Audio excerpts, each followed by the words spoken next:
আসসালামু আলাইকুম, সবাইকে শুভ সকাল। আজকে নতুন আরেকটা ভিডিও নিয়ে আসছি আপনাদের মাঝে। এতদিন যেহেতু নেটওয়ার্কের প্রবলেম ছিল তাই ভিডিও দিতে পারি নাই। তো সবাই কেমন আছেন? ইউটিউবের আপু ভাইয়ারা, আঙ্কেল আন্টিরা যে যেখান থেকে আমার ভিডিওটা সব সময় দেখেন, দেশের এবং দেশের বাইরে, সবাইকে অসংখ্য ধন্যবাদ। তো যাই হোক, নতুন ভিডিও যেহেতু আজকে সকাল থেকে আমি ভিডিওটা শুরু করতেছি, তো বাইরের দৃশ্যটা আপনাদের সাথে শেয়ার করলাম।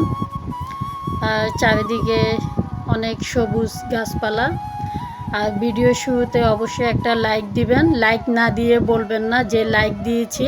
প্লিজ আপনাদেরকে বারবার অনুরোধ করে বলতেছি, অনেকে ভিডিওটা অল্প একটু দেখে বাস চলে যায় একটা কমেন্ট করে। আপনারা অবশ্যই লাইক দিবেন। আর সাবস্ক্রাইব যদি করে থাকেন অবশ্যই আমাকে সাপোর্ট করবেন এবং ফুল ওয়াচ করবেন ভিডিওটা আমার। তো ছাদের উপরে চলে আসলাম। আজকে শাশুড়ি আমার পছন্দের কিছু রান্না করব। তো উনি টক পাতা ভর্তা খেতে চাইছে, তো আমি কিছু টক পাতা এখান থেকে আমি নিয়ে নিব। এই যে আমার টক পাতা অনেকগুলো নেওয়া হয়ে গেছে। তো দেখুন কত সুন্দর লাগতেছে এগুলা। অবশ্যই আমার শাশুড়ি অনেক পছন্দ করে। আমরা কিন্তু ছোট মাছের সাথে দিয়ে এগুলা রান্না করি, আর আমার শাশুড়ি ভর্তা পছন্দ করে, সেজন্য তো এইটুকু নিলাম আমি।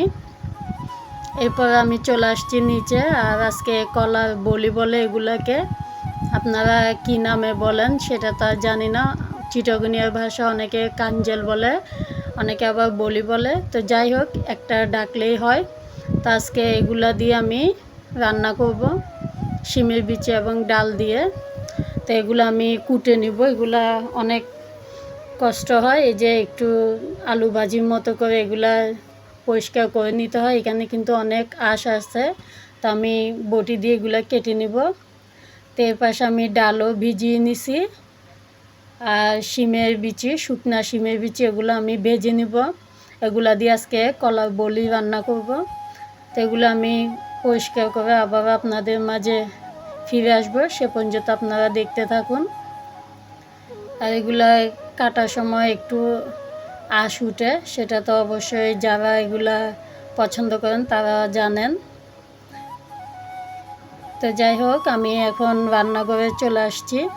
আমি শিমের বিচিগুলা ভিজিয়ে নিব, আগে ভেজে তারপরে ভিজিয়ে নেব। আর এদিকে টক পাতাগুলো আমি এখানে এটা ধুয়ে পরিষ্কার করে তারপর আমি কড়াইতে দিয়ে দিছি। এগুলো একটু পাতাগুলো ভাপ দিয়ে নিব, পানি দিব না। সেই সঙ্গে আমি কাঁচামরিচ এবং রসুন দিয়ে দিচ্ছি। এগুলোর সাথে আমি সবগুলা টেলে নিব। পাতাগুলা শুকনা করে আমি এগুলা পানি শুকিয়ে নিব। যেখান থেকে অল্প একটু পানি বের হয়েছে পাতাগুলোর থেকে। আর এদিকে শিমের বিচিও আমার ভাজা শেষ। এগুলো আমি পরিষ্কার করে নিব। এগুলা একটু শিলপাটা দিয়ে আমি একটু ছেঁচে নিছি ভাজা শিমের বিচি। তো এগুলো আমি পরিষ্কার করে ধুয়ে নিব। এরপর আমি কলার বলিটা বসিয়ে দিব। এদিকে আমি রসুন আর পেঁয়াজ দিয়ে দিলাম। আর এদিকে আমার পাতা এগুলা সিদ্ধ হয়ে যাচ্ছে, পানি শুকিয়ে গেছে। সবগুলো একটু পোড়া পোড়া করে নিব। আর অন্যদিকে পেঁয়াজ এবং রসুন লাল হয়ে গেছে। আমি এর মাঝে মশলা দিয়ে দিছি, যা যা মশলা দেওয়ার পর ছিল সেগুলো দিয়ে দিলাম। তো এখন আমি কলার বলিগুলো দিয়ে দিব এবং মশলার সাথে আমি ভালো করে এটা কষিয়ে নিব। পানি এখন দিব না,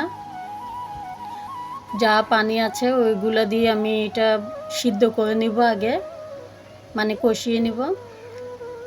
তো কিছুক্ষণ কষানোর পরে আমার এগুলো হয়ে গেছে। এরপর আমি ডাল দিয়ে দিচ্ছি, মুসুরির ডাল ভালো করে ধুয়ে। এরপরে শিমের বিচিগুলো পরিষ্কার করে ধুয়ে দিয়ে দিচ্ছি।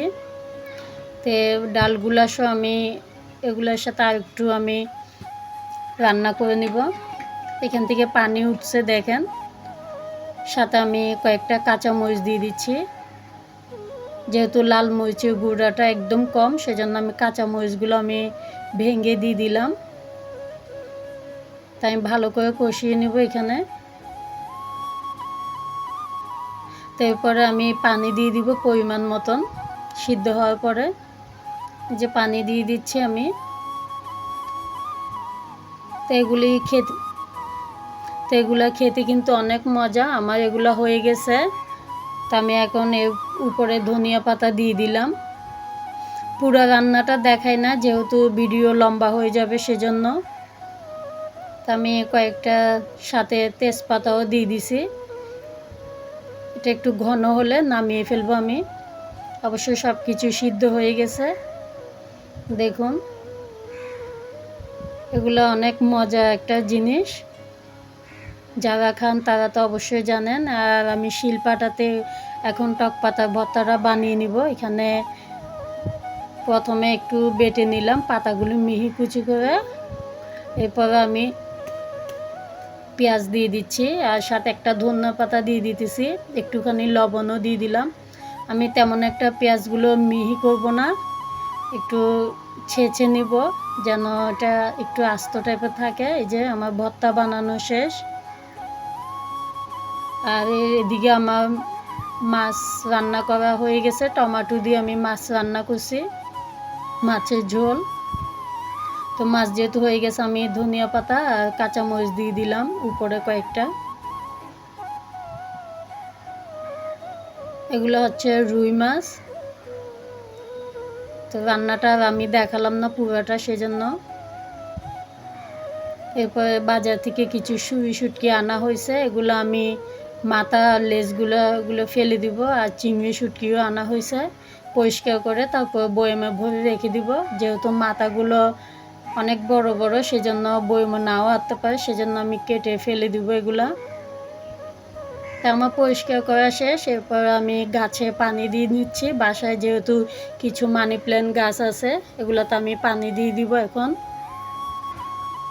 এগুলো অনেক রোদের তাপে পানি শুকিয়ে যায়, তো একদিন বা 2 দিন পর পর পানি দিয়ে দিতে হয়। এখানে অনেক বড় হয়েছে মানি প্ল্যান্ট গাছটা।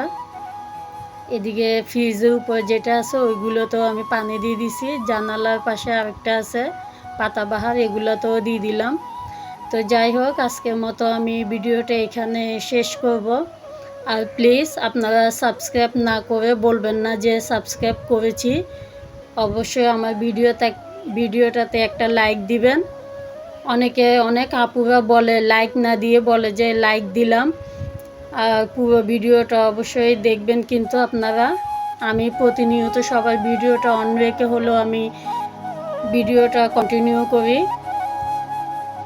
যেহেতু আমরা সবাই ইউটিউবে কাজ করি। সবারই তো ইচ্ছা ইউটিউবে সাপোর্ট পাওয়ার জন্য। আপনারা যদি একে অপরকে সাপোর্ট না করেন তাহলে আমরাও এগোতে পারবো না।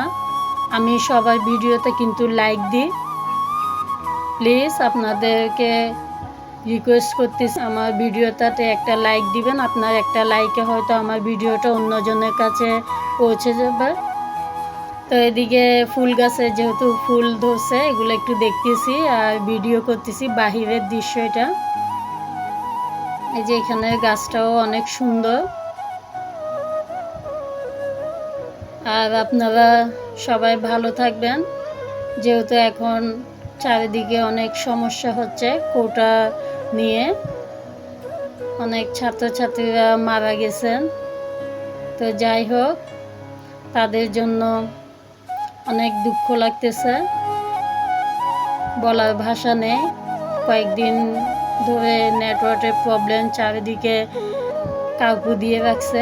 তো এখন রাত হয়ে গেছে, আর আমাদের পাশে একটা বাড়িতে বিয়ে হচ্ছে। তো অনেক সুন্দর করে সাজিয়েছে, এটা দেখতেছি। তো সবাই ভালো থাকবেন, আশা করছি আবারও অন্য কোনো একটা ভিডিও নিয়ে আবারও আপনাদের মাঝে হাজির হব। সে পর্যন্ত আপনারা ভালো থাকবেন। আসসালামু আলাইকুম।